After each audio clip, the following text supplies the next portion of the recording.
4, 3, 2, 1. Good morning mga beginners! Today, tuturuan ko kayo ng paano magawa ng page borders. So, ang page borders ay ginagamit natin ito sa paggawa ng mga certificates, invitations, mga ganong bagay.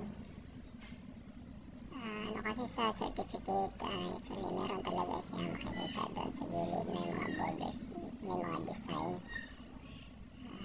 para maganda naman. Napakadali lang ito, no? It takes minutes lang. Madali lang itong gawin. So, una, ang gagawin natin syempre dito sa computer natin ay i-right click natin itong Word, Microsoft Word, and then i-choose natin, double click natin yung blank page, and then tulad ng dati natin ginagawa, mag-i-enter tayo para magkaroon ng next page. Ayan, sunod, pupunta tayo sa may layout para sa ating page setup.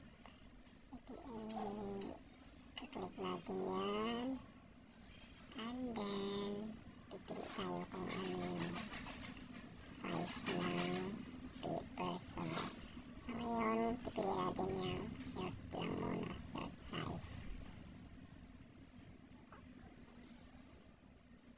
So okay na yung page setup natin. Sunod, pupunta tayo sa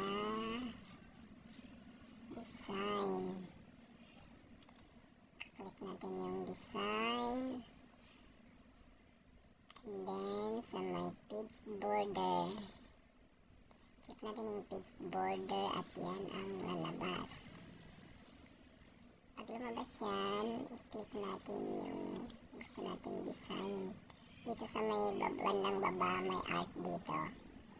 I-click natin yung art.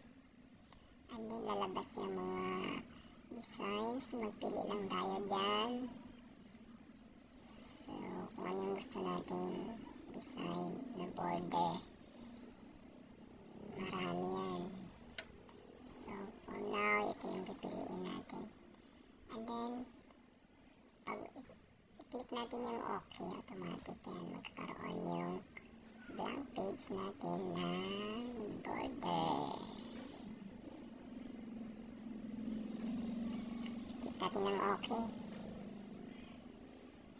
Yan, boom. Automatic nagkaroon na siya. So, ganun lang kadali, no?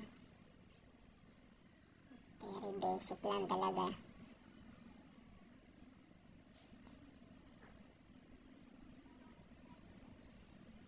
Ito, pwede rin natin ito siyang palitan.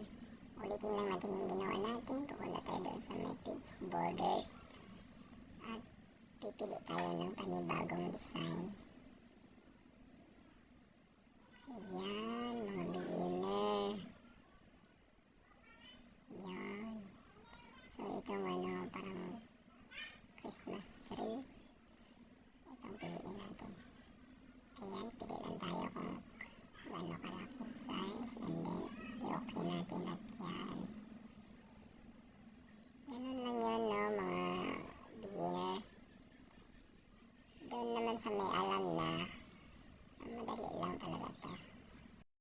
Maraming salamat mga beginners, matuto upang hindi mapag-iwanan.